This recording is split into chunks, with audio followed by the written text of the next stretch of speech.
Yeah. Can't be Oh any worse gosh, for we're me going right now. live. Yikes. We are live. We're 5 minutes late, and it is 100% my fault. So my computer is broken. My integrated camera not working. The computer shut down and did a bunch of updates. So we're off to a great start. But let's talk about Sabrina and Issa out in New Jersey today. All Thanks right. for joining. Are you excited? Nervous? I'm excited and nervous. A little bit. Don't be nervous. I'm going to ask you easy questions. Sure. I want to introduce you guys, though. You guys opened back in May 2024 out in Tinton Falls, New Jersey, April right? Tinton Falls. 22nd. April I 22nd. round up. Okay. We round up. All right, April 22nd. All right. May was your first full month Sure. going into the home care business, right? And in your third quarter in Q3, you finished at about 50,000 in revenue. So pretty good Q3, jumping right into it, right? Going into Q4, you did about the same. And then this quarter, my goodness, doubled in size, over doubled. It's like 110% growth. Your hair is still looking great. It's not gray. It's not falling out. Is that right? Maybe a little. All right. Stressed out. Good stress. Yeah. Good stress. So I'm going to dive into your journey. Are you ready? Yeah, I'm ready. I do have the paper, so if you see me looking down, just looking at my notes. No problem. Just be natural here. So let's start at the beginning. You and Issa. What led you and Issa to a place at home? Why did you choose our franchise over others? I think we've answered this many times over, but for us, the reason why we decided to do this type of business was personal. Me being a caregiver from my own mom and then my own grandmother, and then Issa having his family and having the same experience with his grandmother needing care. And then also I was a caregiver. When I was in college, this is what I did. This is how I supported myself. So naturally it just came to me. And I think as we were on this journey, I've been doing a lot of reflecting. I noticed that I've been someone who always took care of someone as far back as I was the age of 9. Because I have stories of like growing up as a kid, taking care of people in my family, babies. I was 9, 10 years old doing that. And what led us to a place at home, I think the family feeling. I didn't want to be with a place that was just big and all about, not that we don't want to make money, obviously we do, but I just wanted a family feeling. I wanted togetherness. I wanted to feel like I belong. And the moment, even hearing the name of place at home, I say, Issa, I already feel like we're there. So just then eventually meeting everyone, we just felt like this was the right fit. And that's what brought us to you guys over all the other places that we kind of looked at. Yeah. You're a bit delayed. Dustin? You're back. We lost you for a moment. Are you freezing or is that me? It's you. You're freezing. You lost me? Yeah. I'm freezing? This is great. This is a fun yeah, this is awesome. Yeah. We had a blizzard come in last night, and I heard the tail end of that. And you mentioned family feel. As you hear my dog barking too, it's a party over here. So can you give an example of how a place at home made that family feel and connect? I think it started with Mitch, really. Mitch is Mitch was that. I feel that Mitch is like, that gatekeeper in a sense, him just being that first person that you come through to. That's so important. That impression has to be there from the get-go.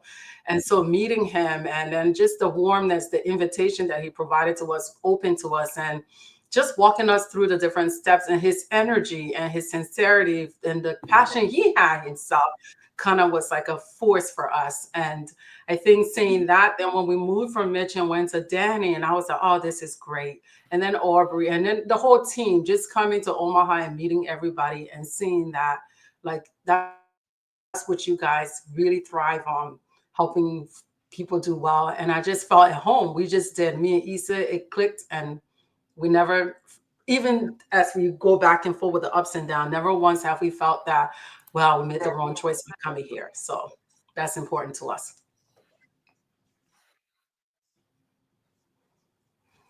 Awesome.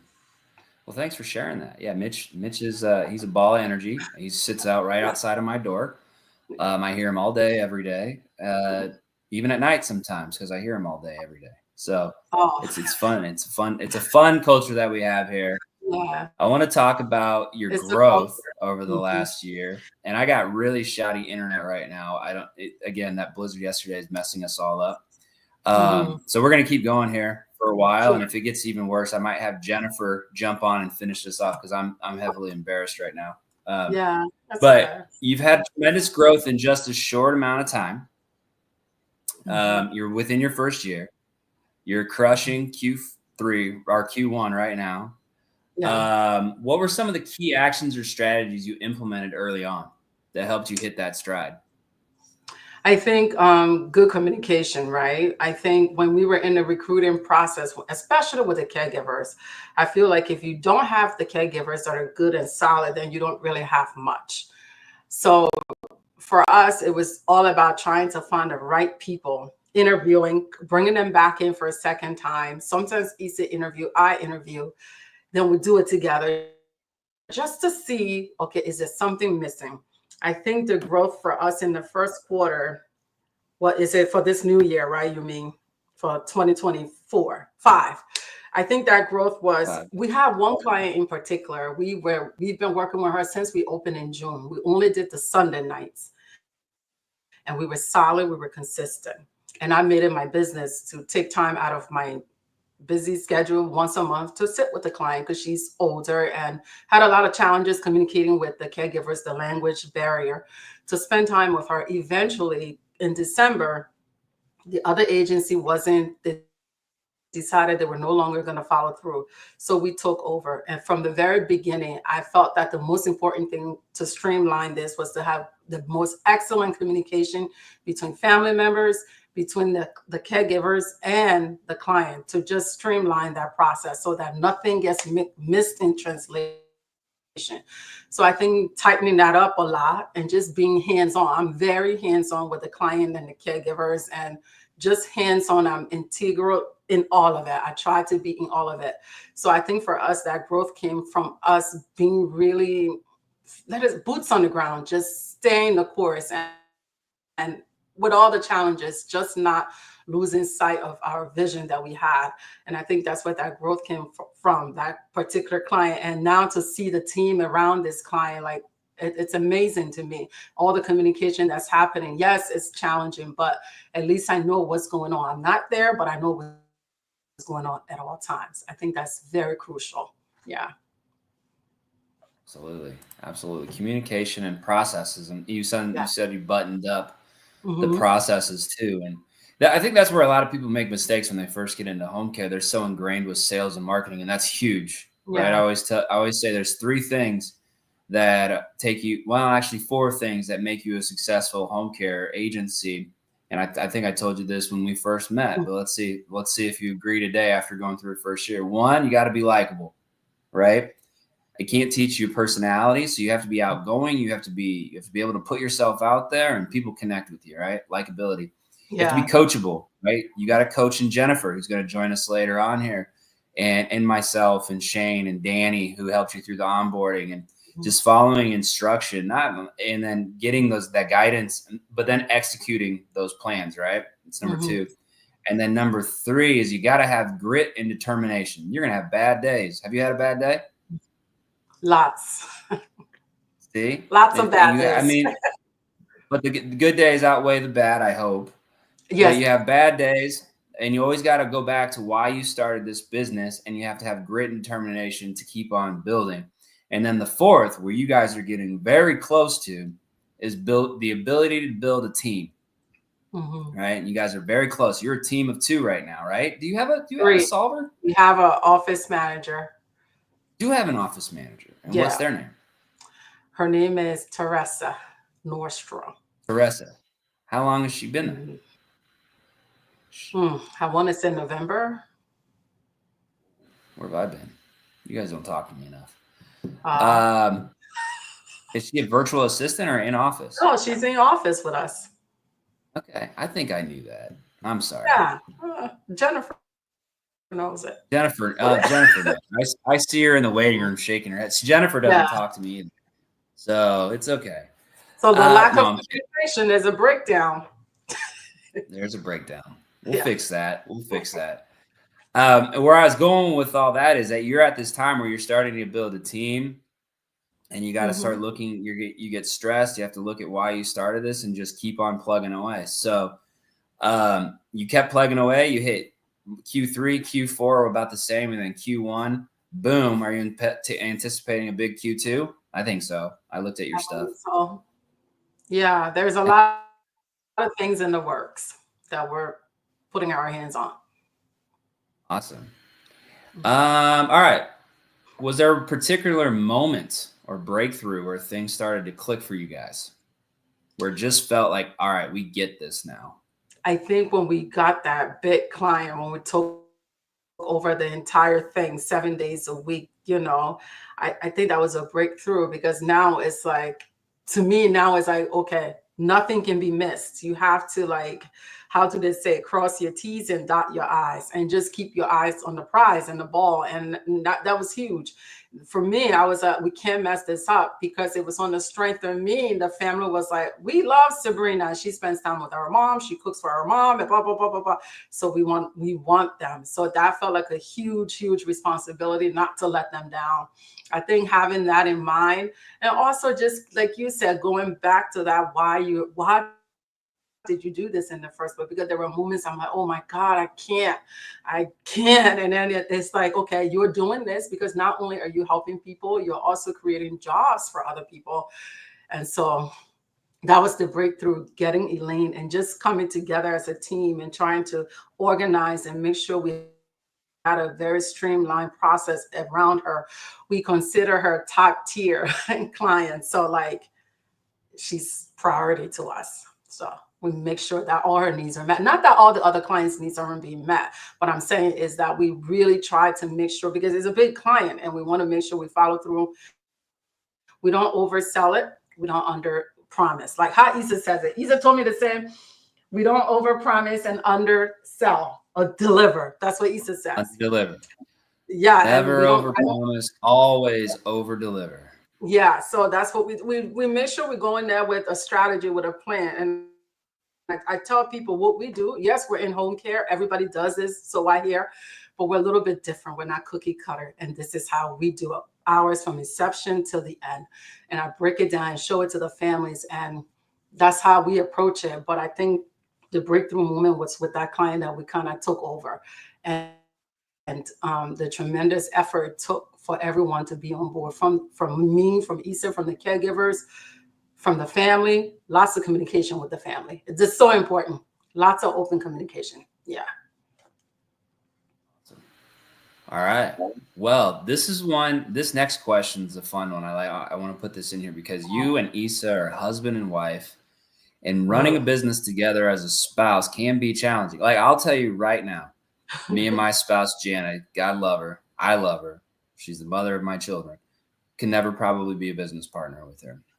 Me and her, we are very strong personalities. We're great parents. We love each other to death. But if you put us in the same room for 8 hours a day, Monday through Friday, and make decisions on certain aspects of business, it will be at each other's throats by the end of the day, more than likely. So how do you guys make that work? So running a business can be hard. How do you and Issa divide roles and responsibilities? What strengths do you and him bring to the table, and how have you divvied that up? I think we just play to our strengths, right? I'm a people person. He's a numbers guy. So Issa is mostly like, he will do recruiting. He will hire. He will set them up, the caregivers. He would do all of those things. He would take care of billing, long-term care insurance. And I know that is not where my strength lie, but what I do best is I'm networking. I make sure I'm the person, the face of the company, going out there, meeting families, meeting caregivers, checking in. That's my role. I think that hasn't been blurred because I know where I am. He knows where he is because the strengths that we have, we play to it. Eason knows his lane and I know mine. And if he wants to bounce something off of me, he will, and then I'll do the same. But that's not to say it's not challenging. Obviously, there are moments where I'm like, oh, don't do it like that. I don't think we should take that approach, and back and forth till we figure it out. And ultimately, I'm right because I mean, fair enough. I can see that. you know, but I think just being able to play to our strengths and just know that this is what I'm good at, I'm going to do that. And you're good at this part, do it. And if we need assistance either which way, kind of come to the middle. But I think that's so important for the business. And sometimes I feel like if you don't have that, and maybe I want to be the boss, you want to be the boss. No, not that approach. The approach is, what are you good at and how can we help each other build from that? So that's like the way we look at it, at least from our perspective. Because I talked to Issa about all these questions before I came on because I really wanted his input. I didn't want it to be just all driven by me. Yeah. Well, then you got the biggest other thing too is we have a couple husband-wife combos, and one that really stands out is Chris and Rick in Nebraska. And I don't know if you guys do this yet, but they're a busy location, big location, right? They have, I think, a date night. It's either every Friday or every Thursday. I think Rick's on here. You can put it in the chat. They have a date night where every week, and they stick to it, and they don't talk work for a couple hours every week. And they're very strict about it. I wish I could say that. We don't talk work. It's hard to get away from it because we're in the baby phase in a sense. So, but we do go out. Going out was always our thing, even before being in this business. That time is less and less because sometimes you're on the date, you get a phone call about something, but I think I tell Issa more and more, no, let's not talk business. Not right now. Like some days I really literally cannot. I'm like, maybe you're able to manage it. You manage it for now. Let me get my mind right, and taking turns. And I tell them all the time, you got to take a step back. And then self-care, which is also very, very important. Issa is a runner. He's always running. I like to gym. I like to read. I like to get with my friends. I like to drink my wine, whichever, spend time with our daughter, with our family. We go out together. We go out as a family. It's one of the three of us. So we're a very small family. And so we do that. But I think that's important. I think, Jennifer, that's something we talk about a lot in coaching, like make the time. So making that time more and more now, we're getting back to that. But there was a stretch where it was like, I don't want to go out. I didn't want to go. He didn't want to because we were so fried. But we're slowly coming back to that. Yeah, making the time. I would say year one is your hardest year. Year one's your hardest year. You guys are almost done with it. Ooh, yeah. It's like conditioning. I like to say for the season. Reese is a runner, right? You guys like athletics. Mm-hmm. This is like year one to me is like preseason and workouts. Yeah. Right. And then year two, now you're in the season, you're operating, you're executing at a higher level, and you're ready to go. So let's go to number 5 here. Every business, you have your bumps. Kind of been touching on this throughout, your bumps. Yeah. What has been your biggest challenge, do you think, and how have you been able to overcome it in your first year? I think the biggest challenge is caregivers. Caregivers? I'm pretty sure a lot of people can relate to this. I mean, the client is one aspect, right? But I feel if the right caregiver is with the client, you can manage anything with the client. If the right person is there. The biggest challenge is having the caregivers that tell you, yes, I want to work, and then they don't show up. And then trying to be very creative, trying to make sure you keep that client, finding another way out of it to keep them, which we've been able to do in some instances, but not always, because sometimes people are like, nope, I don't want your services. The caregiver didn't come, no matter what you try to do to kind of solve for it. But I think one of the things we're learning, and even Issa too, that you can tell from the get-go, is that going to be a solid person? If I, for example, set up an interview, you don't come, you don't reach out in advance to tell me, listen, I'm not able to, so-and-so reason, that's a red flag for me. And we're learning that, like, okay, so maybe not that person. They may have all the skills and qualifications, but it's important to me that you show up for the client because they rely on you. So when you don't come, you're disrupting their lives and they need you. The reason why they're with us is they need care. So I think now we're learning when we see the signs, we're quick to put it into it. more and more, and we're really working hard towards getting the best quality caregivers. We're building a team. This whole thing is about building the best team around us, all of us. So we all benefit, the caregivers, the families, us as the owners, everybody benefit. So I think for me, it's important that the right caregivers in the home, and we do a lot of matching. We can tell like the personalities, a lot of matching, because I'm in the mental health space. So I can see early on, like, no, this won't be the right fit, not for this person, maybe for that person. But pairing is very important. It's very, very important that you pair right, because if you don't, it could be a disaster. Not to say that we're never wrong, but at least I know I've done my due diligence in terms of matching client and caregiver. So that's the biggest challenge, but we're working on that, and we're seeing the benefits of that now, that we're able to say from the beginning, no, this is not going to work, or this will fit better here. Exactly. Yeah. And that's exactly what we try and teach too, by leading with your core values. And our core values, as you know, is we are care, which is compassionate, accountable, respectful, and ethical. So just always apply those value systems to the caregivers during the interview, during orientation, during when they're working for you. And if there's ever a stray on your core values, you never sacrifice your core values for them, right? Yeah. Even clients, right? Sometimes you got to discharge clients. Yeah. Have you had to do that yet? One client, yes. Dude, it happens. They got to meet your core values too, you know? So I think I know the one you talked about. I think I spoke to Issa about it. Well, I'm gonna change the page here, and we're gonna bring on your coach and confidant, Jennifer Axelrod's gonna join us here in a second. See, I'm in control. I'm in control of adding her. So Jennifer's we can just sit here and talk about her, and everyone can hear it, and she's just sitting there listening, right? But Jennifer's been with you since the beginning after Danny. It's been about after Aubrey 9 months now. Yeah. After Aubrey. Yes, Aubrey. And now Jennifer's taking it on. You guys are going, and we're going to talk about your guys' relationship of coach and Sabrina. franchisee. This is the weirdest layout here. Yeah, we gotta get a better layout. Oh, okay. There we go. We're gonna so switch much to that better. later. Okay. There we go. So much better. Welcome, Jennifer. How are you? I'm good. I'm so proud of Sabrina. Thank you, Jennifer. It's not easy. It's a roller coaster. You know it. I know. Yeah. I know. Let's talk about the numbers this year. So, obviously, we had incredible growth thus far in Q1. What specific strategies and referral sources have been the biggest drivers for the surge in growth? And I added Jennifer at this segment because I'm sure you've talked about, referral marketing and things like that. So just to reiterate, what specific strategies or referral sources have been the biggest for you? I mean, I will say we haven't grown it exponentially yet, but I will say that I'm in LaTip. LaTip is a type of group that we refer business. We've gotten some referrals from there.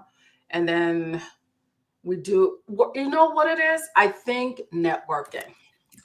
I find that I excel there. When I'm networking, somebody sees me. What do you do? Where are you from? Give my little 30 minutes, what is it? Elevator speech, 30-second speech. I think a lot of that when people see my face out there at the different events, oh my goodness, Sabrina was here. Let me give you her information. And I think we have one partnership right now, but because we're not in a VA system, we can't get anything from them because they do have VA. Almost though. Close. Getting there. We're getting there. Oh God, getting there. So we do have one that we partner with. Events with. We just did a casino event with them recently. So I have my hands there. It's just now waiting for us to be in the VA. So that's a good partnership coming up. Also through LaTip, we're also going to be connecting with a financial advisor. I'm actually meeting with her tomorrow to see how she can help us and we can help her get business to each other. But I think so far though, some of our referrals have been organic. People, a friend of mine, father-in-law needed care, reached out to me directly. And just, I won't speak too much on this area because I feel like Jennifer has been trying to help us get there. And I feel like we're getting there, but we're not quite there today, actually at 6:30, I'm going to talk about a business to a 55 plus community. So that's a big deal. I am so excited about that opportunity because they got people in the 70s, 80s, and 90s living there, 712 units. So I'm working towards building partnership, and these partnerships I found through networking. So that's how I feel I'm doing what I do. And it's like what we talk about: community build first, Yeah. leads will follow, opportunities will follow. And I definitely have seen that with you guys. Yeah. So for me, I think the turning point was our site visit. I think seeing it in action, Issa seeing it in action, the elevator pitch in the elevator. I mean, that was crazy. And a Metassist. And a Metassist. That was amazing connection for you guys. And then you got organized. We sat and planned, and you guys added some touch points into your processes and documented everything. And you just went forward. And I think you guys are just so coachable and likable, that I knew that you guys were going to do amazing, and just celebrate this quarter. This is huge milestone for you guys. Thank you. That's all to you. Also, Jennifer, because of her ability to connect and get a business any and everywhere, and Metassist is now somebody we partner with, and they just did give us a client. So that, and I did invite Lauren to the casino events. We're going to host an event, me and her together in there at the rehab place. So that's exciting for me. And her. Yeah. Awesome. I got to give a shout out to Jennifer here on live. She's been pushing that Metassist partnership and molding it in the Northeast. And I think you're the first maybe the second referral since we've started that. Yeah, Tanya gave one, and now you guys got one. So yeah, we did try to give one, but it didn't work out. Yes, yes, exactly. And I think that's the most important thing too about networking is one big thing that home care agencies big mistake they make is they always go out and they expect things without giving them. It's hard to find referrals for the other providers because the home care is always at the bottom, like not at the bottom, but like at the last step of the journey. So you go into a hospital, you go to post-acute, you get home health, you get hospice, and then they add in home care services, right? So we're at the end. So it's hard for us to say, well, have you talked about hospice? That's a typical conversation to begin with. Have you talked about home health? What rehab do you want to go to? And I think having our care coordination services and, like you said, being proactive with communication in the family, if something does happen to one of our clients and they do go into the hospital and they do go to rehab, what a lot of agencies do is they just follow up with those clients as they're going and are worried about them coming back to service when they get home. But what we should be doing is, as we're going through that process, saying, hey, when you come home, you can have home health. And I know the social workers and discharge planners at the rehabs and the hospitals are talking about that too. But if you have something to bring them to the table, you've been taking care of them for so long, they're going to trust your opinion just as much as they're going to trust that social worker or discharge planner. So you got to find the referrals as a home care agency. It takes a little bit more effort, especially when you're asking them to refer you. And I think if you can find those referrals for them, like Tanya did, and you've tried to find it, just didn't work out. As long as you're having those conversations, your relationship with those referral sources will continue to grow. Yeah, we actually just lost 2 clients recently. And one of them, while he was in the hospital, I said because I stay in touch with the family members a lot. She said, Sabrina, we need a rehab. Obviously, I'm connected to the rehab. I connected her right away, but he ended up passing. So, but again, that is about like referring. The idea is that you're thinking of them in the process. Yeah. As a great networker, you're a connector. You're a connector first. And I'm seeing you're doing that. So it's so great. Yeah. Our grand opening was fantastic, right, Jennifer? It was. It was great. You missed out. Dustin. Yeah. Well, let's go. I'm sorry. I tried getting bigger. It's not a natural thing anymore. I'm in this phase where I have 3 little kids and I travel like once a month. And my wife is she doesn't get happy. So when they grow up, I'll be going to openings. I'll be on the road. Me and Jana will be the Jana and Dustin Road Show. Okay. But I got a long ways to go. My youngest is 5, so that's 13 years. I'll be 50. It's a long time. 55. Yeah. Well, it's not. I don't want to think about the future. All right, let's go into question 7. Kind of just talked about it. Your local community. Yeah. How have you gone about building brand awareness and establishing trust? You're getting these leads. Family members are giving you. How have you brought that awareness? You kind of talked about that, but how did you establish trust? You said communication is one thing. I think it's also listening for people's needs and not always have a solution.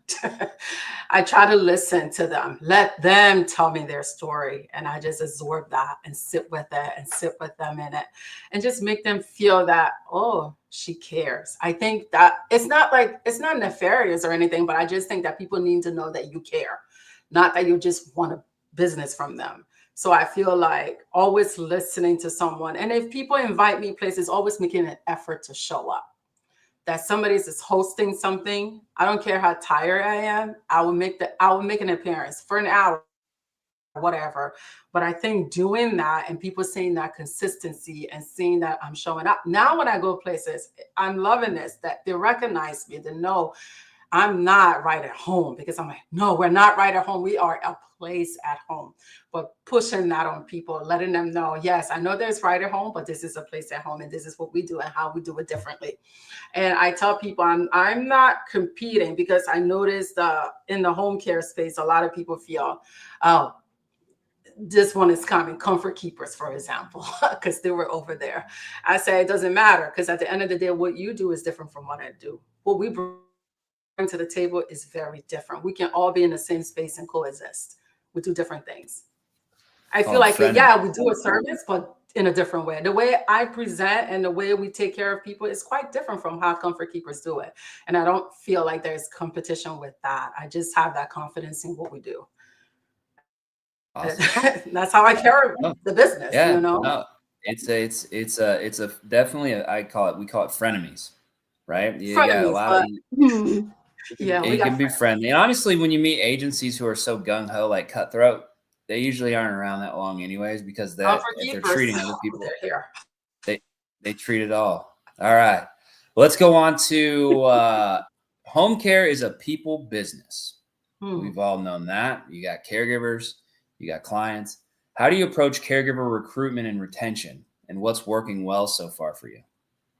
The recruitment aspect, Issa really handles that.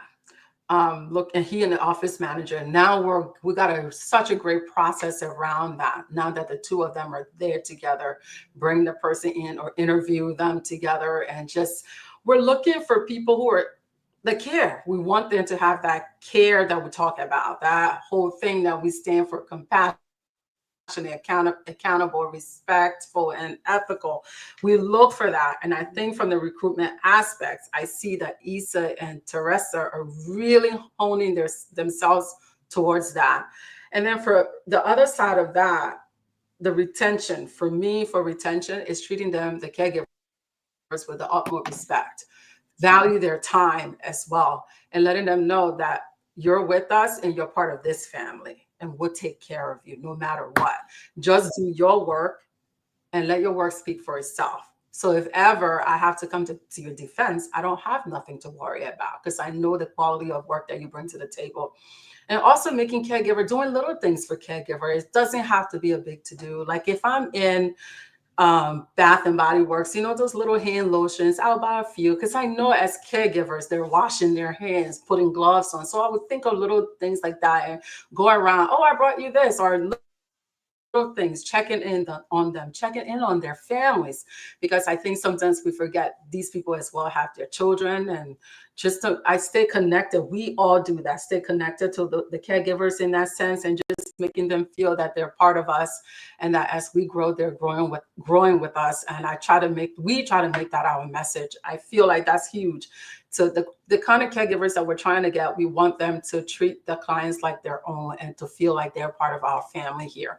And so what's working well, we just did our first caregiver of the month, and I surprised her. She didn't know I was coming. She was boo-hooing, and she says that this is the best place she's ever worked. And her old place, we're Got trying to your review? Yeah, I posted my caregiver. She did give us a review, but then it was taken down by Yelp, not Yelp, but Google. It was, There was it a was comment. taken down. Oh, Yeah, I think so. I don't know if maybe they felt it was too personal. I don't know, but she gave her sincere review. It was taken down. So, but Yeah, just sometimes trying the to. employee review can take down. Yeah, they did. They took it down, So but it was a wonderful review she had. But yeah, hmm I forgot what I was saying. well, let's look ahead. Are you ready to go into the future this year? Yeah, I mean, are we ready? ready. And this is where the coach steps in, because this is where I hold my coaches accountable. So I'm gonna ask questions to Jennifer real quick. Jennifer, Sorry, Jennifer. obviously we have a coaching sheet. We always follow the EOS. You've probably already done your 1, 3, and 10-year vision. What is the goal this year for? This is quiz time. I want to see if you guys are on the same page. What's the goal for Tinton Falls, Eatontown, a place at home? For me, I'm gonna say, I know Issa would say $1 million. We got to get to $1 million. Yes, say $1 million. Yes. Yes, he would put say down that. $1 million. He swears. Yes. That Yeah. our coaches are always on point. So with that, the quarter's going to end at, I would imagine you're at like the 150, 160, which then Q2's always been our best quarter. Mhm. So what are we looking at in quarter 2? We haven't planned that yet, but we do have the year kind of planned. Do you know what you're looking for in Q2? I'd have to go back to the I think sheet. talking with Issa a little bit about this, he said his perspective is not only just to get to that $1 million eventually, but high functioning team. He wants us to have a very high functioning team that we as owners are able to sit back a little bit so that our team can take business and we can help it grow. Right. Yeah. Right. So this year you're going to build your team further. Yes, we got to build it out. How many caregivers do you have on staff right now? Oh, I feel like 15. 15? Yeah. So you'll probably have a caregiving staff of about 45. To get to $1 million, about 45, 50. And then for client-wise, you'll probably be, I would imagine, 25 to 30 clients is the $1 million mark. And that's our goal. Based on hours, though, because you could have a lot of clients. That's true, based on hours. So it's really about billable hours. Yeah. You got the VA coming in a couple weeks. Yes. And hopefully. This is huge if we and you've already gotten leads. I heard you had to give someone over to your partner, Jessica, which is great about franchising. We could keep it in-house, but the plan is transferring that vet over to our services once. Because the vet was already with us, and then this happened. And we have another vet too.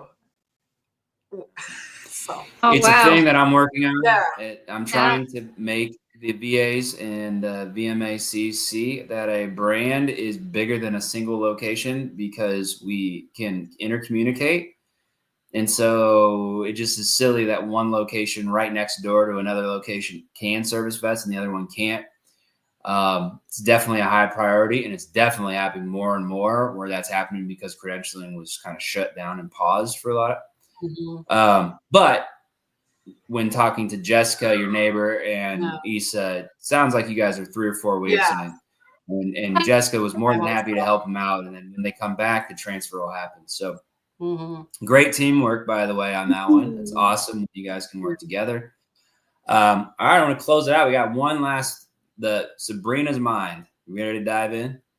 What is one piece of advice from Sabrina and Issa to anyone looking at this opportunity, or maybe someone who's in it and just struggling in their first year? What is your biggest piece of advice based on your first year experience? I think the downtime. When you have it, try to get organized. And the phones may not be ringing, but there's still a lot you could be doing.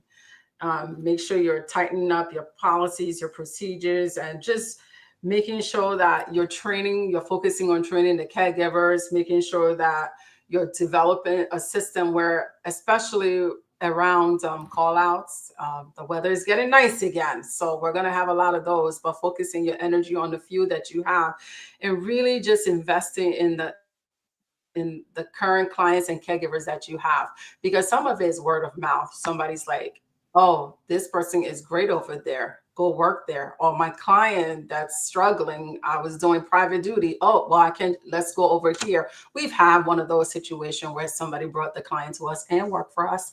So things like that. I think just being open-minded. It's the first year, I'm not gonna lie, is a challenge, but every day you remind yourself, oh God. And I said to Issa, why did we do this? Why did you leave your job?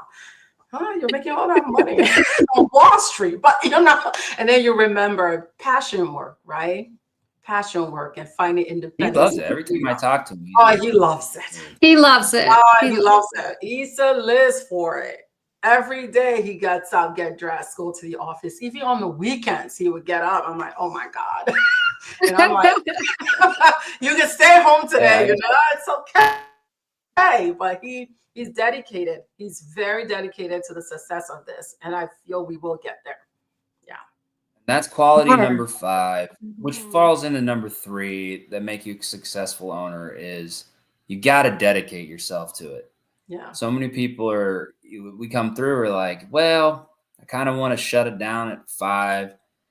I don't want to, I want to keep my full-time job. I want to do this. I want that. And it's like, you can't do this half-assed. Pardon my language. You got to give full dedication. You reap what you sow, right? If you put in 50% of effort, you're going to get a 50%, probably less than that return, right? So I'm proud of you guys. I think you guys are crushing it. You got a little competition, not to spur that live, but you're Tanya and Arturo, and you guys are like neck and neck, and you're in this. You're in the same fraternal. You're in this. You're in the same training class, same fraternity, and you guys are like neck and neck. Yeah. And me and Tanya were very much in touch all the time. When we were ready to rip our hair out, we have each other. It's beautiful to me. So nice. To be Tanya, I'm just hit a like big mine. Tanya is my girl. They hit a massive growth spurt at the same time you guys did too. And Shane was telling me about it, and I'm like, I'm gonna call her. Yeah. So I called her and she answered. And I'm like, Tanya, are you alive? Are you good? Are you doing okay? And she said, it's funny you call. I just got done crying about an hour ago. We do it all the time. We cry. Oh yeah. Yeah. I feel like I have somebody that I can really having her has helped me get through. Yeah. The shared experience. Yes. 100% shared experience. It's not tears of regret. It's tears of, man, we are super busy, which I would rather have those tears than tears that, man, I don't have any clients, right? Yeah. So different tears, but you guys are doing it. I think I'm proud of you. I know Jennifer's proud of you. Thank you. To close it out, Jennifer, you got any words of wisdom you want to share with Sabrina going forward, or anyone looking at a place of home franchise as a coach? Well, I want to say that reviews are really important to growing your business. And that was one thing that Issa and Sabrina just went right into. And that was so amazing. When it comes to a franchise, there's a people part to it, right? You either have the heart, the grit, you're ready to go all in, or you're not. And it's just so nice that, we got to start together right at the beginning, and I've really been able to be part of your journey, and now we're going into what could be the biggest quarter, which is quarter 2, and I just like, oh my God, they're ready for the growth. And I think that with Issa, he was always like, let's be proactive and plan for growth. And I think bringing on your office manager was the right time. And I think some people wait too long to ask for help, to bring in help. And you guys did that. And you could just see there's just a little bit of relief when I talk to Issa now. It's not as crazy as it was. Yeah. And that will only get better as you guys trust each other and kind of get into the groove, right? The second year is you're organized, you're ready for growth and scalability. And with the right coaching and support, you're going to get there. You're going to get there. Yeah, absolutely. And we have you, because some days I don't want to meet with Jennifer. I'm so stressed out. I'm so bummed. Like something go wrong. And I'm like, I don't know, like, because I'm very much a transparent person. So it's hard to hide how I feel about something. So, and I feel it's been a journey. It's been a journey, and it's been a journey that we don't regret one bit. Yeah, it's been challenging, but there's no regrets about it. I love that. So, yeah. And you know, I wanted just to close out. You said something earlier where it made you different from others. I believe you said, I tend to listen, right? And I don't go in telling them what they need to do. And that's one thing about our coaches that we push to them is sometimes Jennifer and Shane and Danny and myself just need to call you and say, have a cry, let it out. You know, I don't need to coach you on it. Yeah. And I think that's something that differentiates us as a franchisor is we got to meet you where you're at when we're coaching. We can't just go in with an agenda to say, all right, you know, suck it up. Although sometimes I do that. Like, what are you crying about? Let's go. Yeah, there are times that we do have. There are times where you need if it's the third call in a row, in 3 weeks and you're still crying, it's like, what do we got to do to get by this? Because I can't do this every 3 weeks. Yeah, I agree with that. No, it's fair. Like, what are you crying about? Yeah. Well, I appreciate your time and taking the time out of your busy day to come on here and do the spotlight, and you keep on growing. You'll hit that 1 million this year, and we'll see you in convention in about a month. Right. Jennifer, everyone's gonna be there. Everyone's gonna be there. This is exciting. Yeah, I think we have 90+%. Yeah. Wow. This is amazing. We can't wait to join. We can't wait. This is like a vacation right now. Yeah. Thank you. It's a family reunion. I love that. That's what we should say. Is that what it's going to be called? A place at home family reunion? No, it's a university. No. Yeah. Our theme is back to school. We're taking it back. Okay. Yeah. We'll be there. I threw out a toga party. I got shut down. So just so you know. All righty then. Fair. We'll be there. Yeah. I can't wait to see everyone again. It's gonna be great. I can't wait. So thank you again and have a great day, guys. All right. Thank you guys. Take care, everyone. Bye-bye.